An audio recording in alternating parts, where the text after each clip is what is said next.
Sa ngayon, nag-self-disperse na yung mga nagprotesta. At alam naman natin na yung role ng pulis is pangalagaan yung katahimikan at kaayusan. O binigyan natin sila ng chance na to air their grievances, to air their issues. At yung ating pulis ay nanatili doon sa pag-maintain ng sinasabing ng ating Chief PNP Police General Tartates, yung observance of maximum tolerance sa human rights. Ganun din yung parating sinasabi ng ating regional director na si General Aberil.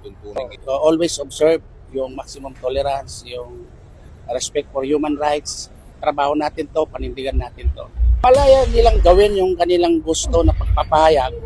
Sumunod lang doon sa mga polisiya na huwag magbandal, huwag manggulo, huwag manakit.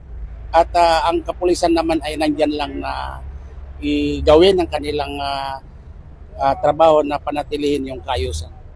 Lilingkod sa bawat Pilipino at magbibigay ng tamang impormasyon para sa tahimik at maayos na Pilipinas. Police News Network, alagad ng batas, tagapagtaguyod ng balitang pulis, sandigan ng mamamayan, patnubay ng katotohanan.